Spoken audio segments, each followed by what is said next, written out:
नमस्कार प्यारे बच्चों, स्टडी सर जी यूट्यूब चैनल में आप सभी का स्वागत है। तो देखो, होली का त्यौहार भी हो गया है प्यारे बच्चों। अब 15 और 16 तारीख को कक्षा 8वीं में जो हिंदी का पेपर है, अब आप लोग उस पेपर की जो है तैयारी के लिए लग जाइए, क्योंकि कल मॉर्निंग शिफ्ट का पेपर है और परसों जो है सेकंड शिफ्ट का पेपर होने वाला है। आज मैं इस वीडियो में लेकर के आया हूँ दिल्ली शिक्षा निदेशालय की तरफ से जो अभ्यास पत्र जारी किया गया है, उस अभ्यास पत्र को यहाँ पर करेंगे। अभ्यास पत्र क्यों करना ज़रूरी है? क्योंकि बेटा यदि आप अभ्यास पत्र जो है कर लेते हो, एक तो आपको पता चल जाएगा कि आपके पेपर किस प्रकार के आने वाले हैं। दूसरी बात, आपके अभ्यास पत्र से बहुत सारे प्रश्न रिपीट आते हैं, ठीक है? यह जो अभ्यास पत्र है, इसको कौन रिलीज़ करता है? इसको करता है डीओई। अगर आप इसको लेना चाहते हो, ढूँढना चाहते हो, तो डीओई की वेबसाइट में जाकर के इस प्रश्न पत्र को आप डाउनलोड कर सकते हो, ठीक है? तो आइए शुरू करते हैं इस पेपर को और देखते हैं कि हमारा जो है कल और परसों का पेपर किस प्रकार से आएगा, ठीक है? यदि और इस वीडियो को आप अच्छे से देखना, क्योंकि बहुत सारे प्रश्न जो है एज इट इज आपके पेपर में रिपीट हो जाते हैं। तो आइए बेटा शुरू करते हैं।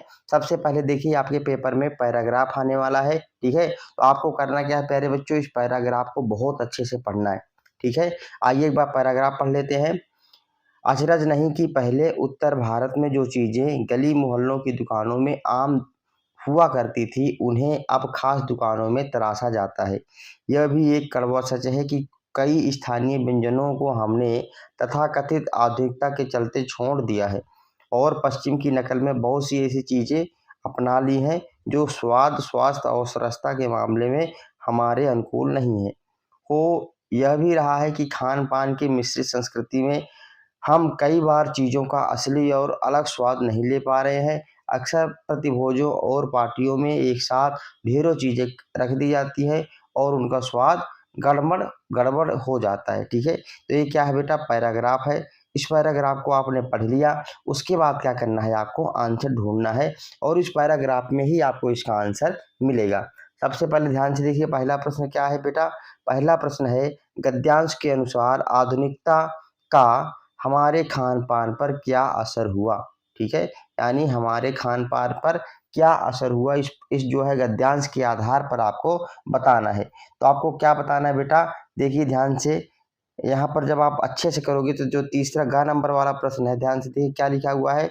आसानी से उपलब्ध व्यंजन खास दुकानों पर ढूँढ रहे हैं। यानी पहले क्या था, बहुत सारे व्यंजन हमें आसानी से मिल जाते हैं, लेकिन अब हम पश्चिमी जो है नकल कर रहे हैं, इसलिए जो आसानी से मिल जाने वाले व्यंजन वो हमें कहाँ मिलते हैं, अब खास दुकानों में मिलते हैं। ये क्या हुआ, एक प्रभाव पड़ गया, ठीक है? आधुनिकता को अपनाने के कारण, ठीक है? दूसरा प्रश्न देख लीजिए क्या कहा गया है? खान पान की मिश्रित संस्कृति में हम चीज़ों का असली और अलग स्वाद क्यों नहीं ले पा रहे हैं? इसको आपको क्या करना है प्यारे बच्चों, पैराग्राफ से ढूँढोगे। जब पैराग्राफ में ढूँढने जाओगे तो इसका आंसर देख लीजिए क्या है? देख लीजिए, स्वाद इसलिए नहीं नहीं ले पा रहे हैं क्योंकि बेटा क्या होता है, पार्टियों में बहुत सारे व्यंजन हमारे सामने रख दिए जाते हैं, ठीक है? जिसके कारण हम उनका स्वाद नहीं ले पाते हैं। तो इसका आंसर क्या हो जाता है प्यारे बच्चों? ग नंबर इसका आंसर हो जाता है। तो पहले प्रश्न का हमने आंसर देख लिया। दूसरे प्रश्न में क्या है प्यारे बच्चों, एक काव्यांश आया हुआ है। इस काव्यांश को पढ़ना है और फिर उत्तर देना है, ठीक है? अगर ध्यान दिया हो तो 7वीं क्लास की जो आपकी पुस्तक है वहीं से जो है आया हुआ है, कठपुतली वाले पार्ट से, ठीक है? तो आइए सीधा इसके आंसर की तरफ चलते हैं। हमारा पहला प्रश्न क्या है बेटा? काव्यांश के अनुसार कठपुतली क्रोध में क्यों थी? यानी कठपुतली को गुस्सा क्यों आया? तो आप क्या बताओगे? इसका आंसर में क्या लिखोगे प्यारे बच्चों? धागों के संचालित होने के कारण, है ना? क्यों? क्योंकि कठपुतली क्या होती है, धागों से नचाई जाती है ना? कठपुतली स्वतंत्र होना चाहती है, लेकिन धागों ने उसको बांध रखा है ना? धागों से ही कठपुतली को संचालित किया जाता है, इसलिए वो चाह रही थी कि धागे जो है उसे खोल दिए जाए ताकि जो है कठपुतली स्वतंत्र हो जाए, इसीलिए जो है उसको गुस्सा आया था, ठीक है? अब दूसरा देखिए क्या है, हमें अपने मन के छंद छुए पंक्ति में कठपुतली अपने मन की कौन सी इच्छा पूरी करना चाहती है? तो प्यारे बच्चों आपको पता है कि कठपुतली स्वतंत्र होना चाहती है। क्या होना चाहती है? स्वतंत्र होना चाहती है, इसलिए इसका आंसर भी क्या हो जाएगा यहाँ पर? खा हो जाएगा। ठीक है, मैं सारे यहाँ पर ऑप्शन को डिस्कस नहीं करने वाला हूँ, क्योंकि यदि सारे ऑप्शन डिस्कस करूंगा तो बहुत लंबी वीडियो बन जाएगी। ठीक है, अब हम बात करते हैं प्रश्न नंबर 3 में, जो कि व्याकरण के आधार पर कुछ प्रश्न पूछे जा रहे हैं। ठीक है, पहला प्रश्न देख लीजिए, निम्नलिखित में से आपको क्या करना है प्यारे बच्चों, व्यक्तिवाचक संज्ञा बताना है।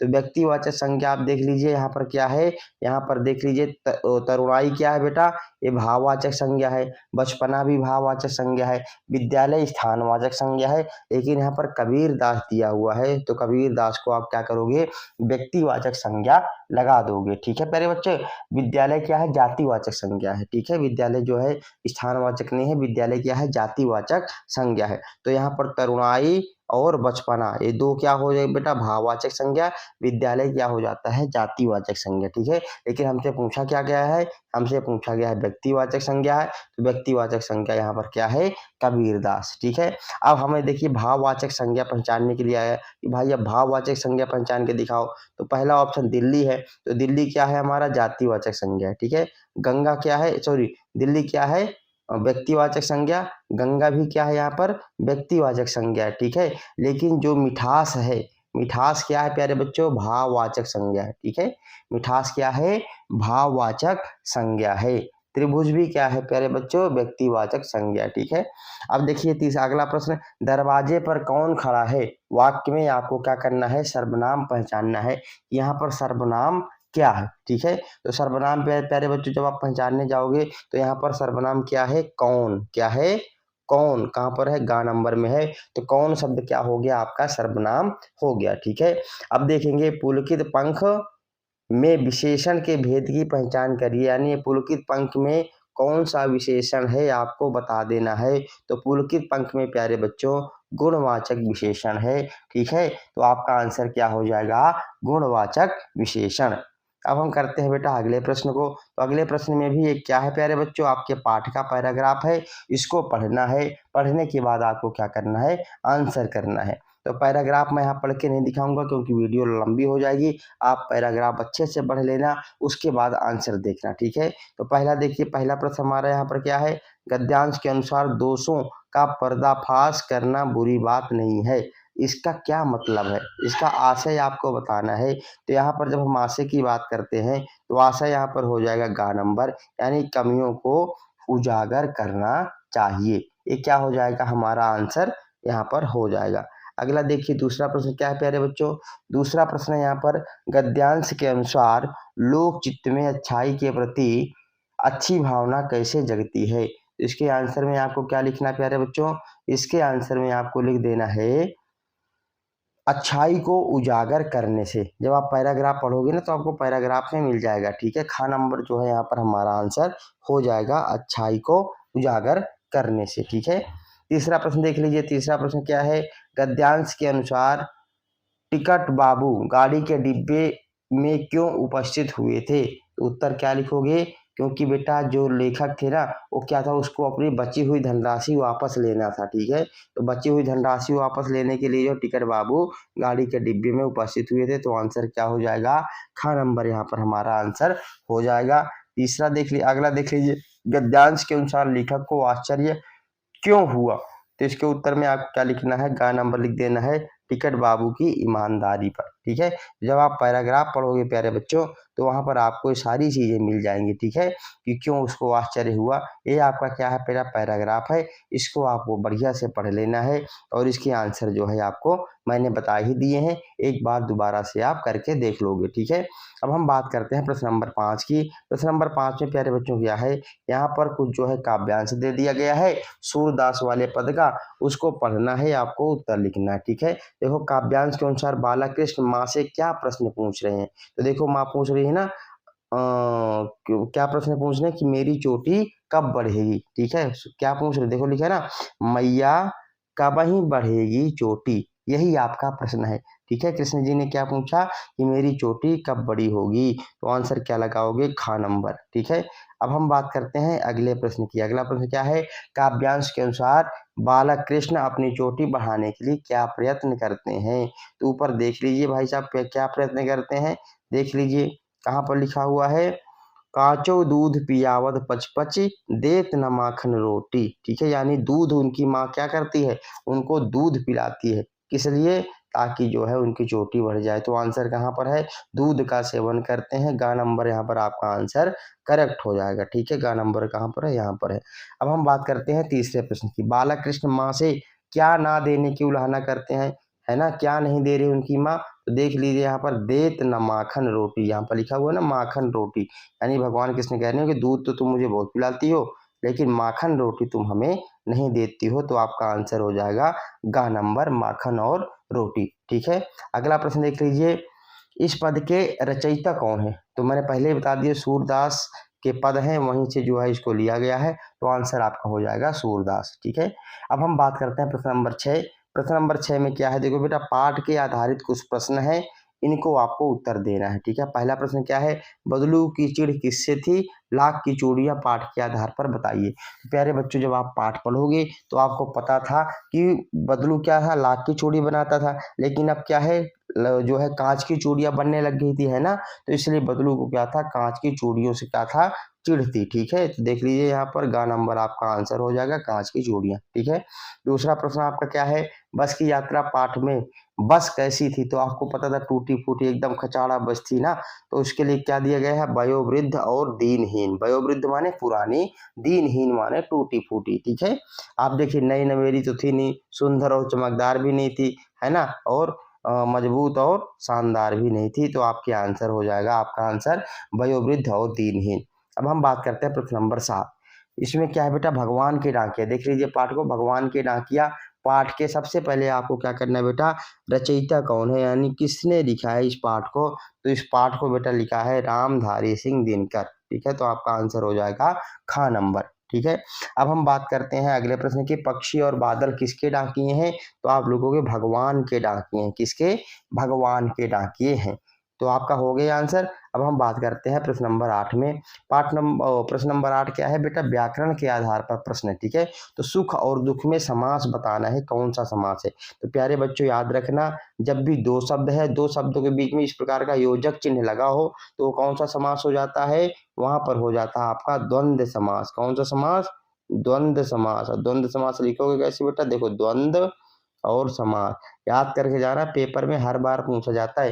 या तो द्वंद्व समास का कोई एग्जाम्पल आ जाएगा लिखने के लिए, अगर एग्जाम्पल आ जाए तो कैसे लिखोगे, सुख दुख, माता पिता, भाई बहन, छोटा बड़ा, जो भी इस प्रकार के जुड़वे शब्द हैं उनको आप इसके आंसर में लिख सकते हो। ठीक है, आरामदेह शब्द में मूल शब्द और प्रत्यय लिखना है, तो यहाँ पर मूल शब्द क्या है प्यारे बच्चों, मूल शब्द बेटा आराम, क्या है, आराम। प्रत्यय आपका क्या है यहाँ पर, देह। ठीक है, इस प्रकार प्रत्यय और मूल शब्द जो है आप यहाँ से ढूंढ करके लिख सकते हो।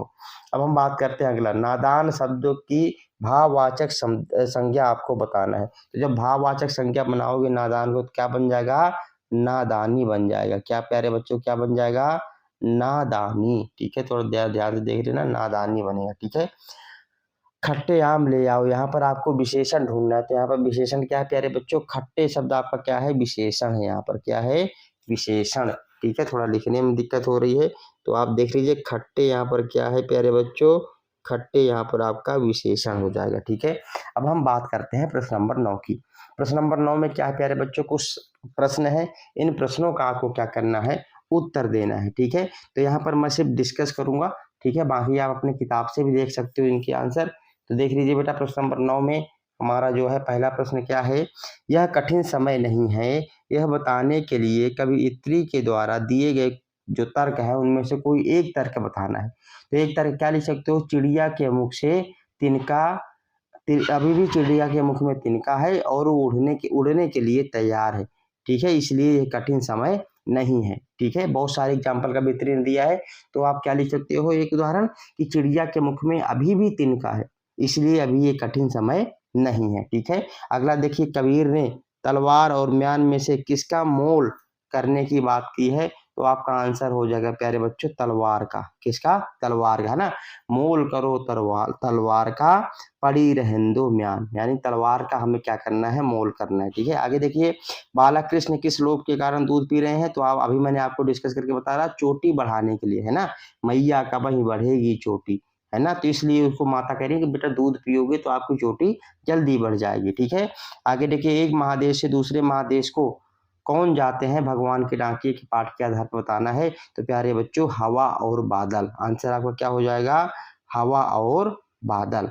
अब हम बात करते हैं प्रश्न नंबर 10 की। तो प्रश्न नंबर 10 क्या प्यारे बच्चों, कुछ प्रश्न हैं उनके यहाँ पर आपको उत्तर देना है।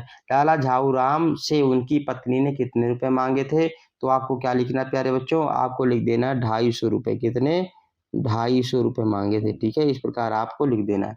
दूसरा प्रश्न क्या है प्यारे बच्चों, बदलू किस चीज की चूड़ी बनाता था। तो अभी हमने पढ़ा था ऊपर, लाख की चूड़ी बनाता था। किसकी चूड़ी, लाख की चूड़ियां बनाता था। सविनय अवज्ञा किनके नेतृत्व में हुआ। तो आप लिखोगे महात्मा गांधी जी के। किसके, महात्मा गांधी जी के नेतृत्व में हुआ था सविनय अवज्ञा, ठीक है। किस सवारी को विनम्र सवारी कहा गया है। तो आपको लिखना है बेटा साइकिल की सवारी। किसकी, साइकिल की सवारी को क्या कहा गया है, विनम्र सवारी कहा गया है। अब हम बात करते हैं प्रश्न नंबर 11 की, ठीक है। तो देखो बेटा प्रश्न नंबर 11 क्या है। सबसे पहले आपको बताना है बेटा कि वस्तु विनिमय प्रणाली किसे कहते हैं। ये प्रश्न बहुत इंपॉर्टेंट है, बहुत बार पूछा गया है। तो आप बताओगे वस्तुओं की अदला बदली को वस्तु विनिमय प्रणाली कहते हैं। अगला प्रश्न क्या है बेटा, साइकिल चलाना ग्रामीण महिलाओं के लिए आजादी का प्रतीक किस प्रकार बन गया। तो उत्तर क्या लिखोगे, उत्तर लिखोगे क्योंकि देखो पहले वहां की महिलाएं क्या थी, पुरुषों पर आश्रित थी, है ना। पुडुकोट्टई गांव की जो कहानी है साइकिल वाले पाठ की, तो आपको क्या बताओगे कि पहले की जो महिलाएं थी वो क्या थी, साइकिल पुरुषों पर निर्भर थी। लेकिन जब उन्होंने साइकिल चलाना सीख लिया तो एक तरीके से वो आजाद हो गई, स्वतंत्र हो गई, ठीक है। तो इसलिए क्या हो गया, वो आजादी का प्रतीक बन गया। अब महिलाओं को पुरुषों के ऊपर आश्रित रहना नहीं पड़ता था, ठीक है बेटा। इसलिए जो है आजादी का प्रतीक बन गया था। आगे देखिए, लाला झाऊराम को बेढंगा लोटा पसंद नहीं था, लेकिन वो अपनी पत्नी को कुछ नहीं बोले, वो चुप क्यों रहे। इसमें आपको अपना विचार लिखना है। तो जब आप पाठ पढ़ोगे तो पाठ के आधार पर क्या है, क्योंकि लाला झाऊलाल जो है अपने पत्नी का सम्मान किया करते थे, ठीक है। इसलिए जो है अपने पत्नी के सामने कुछ नहीं बोले। अगला प्रश्न क्या है, धोखे मिलने के बाद भी लेखक निराश क्यों नहीं है। अपना विचार प्रस्तुत करिए, ठीक है। तो अपने विचार में आपको क्या लिखना है प्यारे बेटो, प्यारे बच्चे क्या लिखोगे, अभी भी कठिन समय नहीं है। देखो आप भी देखिए आजकल के समय में लोग बहुत बुरे हैं, लेकिन हर आदमी बुरा नहीं है, है ना। अगर 10 में से 5 लोग बुरे हैं तो 5 लोग अच्छे भी हैं, ठीक है। इसलिए लेखक कह रहा है कि अभी निराश होने की जरूरत नहीं है। आज भी दुनिया में अच्छे लोग हैं, ठीक है। आज भी दुनिया में लोग एक दूसरे की प्रतीक्षा करते हैं। आज भी चिड़िया की चोंच में तिनका है, इसलिए निराश होने की जरूरत नहीं है, ठीक है। अभी भी जो है अच्छा समय है, बुरा समय अभी नहीं आया है, ठीक है। अब हम बात करते हैं प्रश्न नंबर 12। प्रश्न नंबर 12 में भी कुछ प्रश्न हैं जिनके आपको उत्तर देने हैं। एक देश की धरती दूसरे देश को सुगंध भेजती है, कथन स्पष्ट करिए। तो कथन स्पष्ट कैसे करोगे, देखो बेटा भगवान के डाकिए वाले पाठ में आपने पढ़ा होगा कि देखो एक देश की हवा दूसरे देश में जाती है, दूसरे देश की सुगंध हमारे देश में आती है। इस प्रकार जल भी एक देश का दूसरे देश में जाता है ना। तो जब प्रकृति एक दूसरे से भेदभाव नहीं करती तो मनुष्य को भी एक दूसरे से भेदभाव नहीं करना चाहिए। यही हमें जो है प्रकृति सिखाती है। जिस प्रकार धरती की सुगंध एक देश से दूसरे देश तक जा सकती है, तो मनुष्य को भी एक दूसरे के प्रति सौहार्दपूर्ण व्यवहार से रहना चाहिए, ठीक है। हमें प्रकृति से सीखना चाहिए। अगला प्रश्न क्या है, चिड़िया चोंच में तिनका दबाकर उड़ने की तैयारी में क्यों है। वह तिनकों को क्या करती होगी, यह सबसे कठिन समय नहीं, पाठ के आधार पर बताइए। तो आपको बताना है प्यारे बच्चों, तिनके से चिड़िया जो है घोंसला बनाती है, वो तिनका तिनका इकट्ठा करती है, फिर अपना घोंसला बनाती है, ठीक है। आगे देख लिए, मक्खन चुराते और खाते समय श्री कृष्ण थोड़ा सा मक्खन क्यों नीचे गिरा देते हैं। तो आपको बता देना है कि अपने मित्रों को खिलाने के लिए वो मक्खन को थोड़ा सा गिरा देते हैं। और पाठ में लिखा है अनभावत भूमि में ढरकायो, अर्थात जब उनको कोई मक्खन अच्छा नहीं लगता था तो जमीन पर गिरा देते थे, ठीक है। कबीर घास की निंदा करने से क्यों मना करते हैं, स्पष्ट करिए। तो बेटा घास की निंदा करने से क्यों मना करते हैं, क्योंकि बेटा जिस प्रकार घास क्या है, छोटी सी चीज़ है, लेकिन जब आँख में व्यक्ति के पड़ गई तो उसकी पूरी आँख लाल हो गई, व्यक्ति पूरी तरह से परेशान हो गया। इसका भाव क्या है? भाव यही है कि कभी भी हमें किसी भी व्यक्ति को छोटा नहीं समझना चाहिए, हमेशा हमें सबका सम्मान करना चाहिए। पता नहीं कब व्यक्ति की हमें आवश्यकता पड़ जाए और छोटा व्यक्ति भी हमारे लिए एक बहुत बड़ा व्यक्ति बन सकता है, ठीक है? ज़रूरत पड़ने पर वो हमारी मदद कर सकता है, इसलिए हमें कभी भी किसी को छोटा नहीं समझना चाहिए। उसके बाद देख लीजिए बेटा, यहाँ पर कुछ विषय दिए गए हैं जिसमें आपको अनुच्छेद लिखना है, तो आप लोग तैयारी करके चले जाना, ठीक है? तो 2-3 जो है आपको क्लास में बहुत सारे टीचर्स ने बताए होंगे, उनकी आपको क्या करना है प्यारे बच्चों, तैयारी करके जाना है। पत्र आपको तैयार करके जाना है, प्रिंसिपल्स के लिए एक पत्र ज़रूर करके जाना है, और एक जो है अपना जो है दूसरा जो आपके छोटे भाई-बहन या पिता को लिखने को पत्र आता है, उसको भी आपको तैयार करके जाना है। तो इस प्रकार ये पेपर मैंने डिस्कस किया है। आशा करता हूँ ये वीडियो आपके लिए मददगार साबित होगी। यदि अभी तक आपने हमारे चैनल को सब्सक्राइब नहीं किया है, तो चैनल को सब्सक्राइब कर लीजिए। वीडियो देखने के लिए आप सबका बहुत-बहुत धन्यवाद।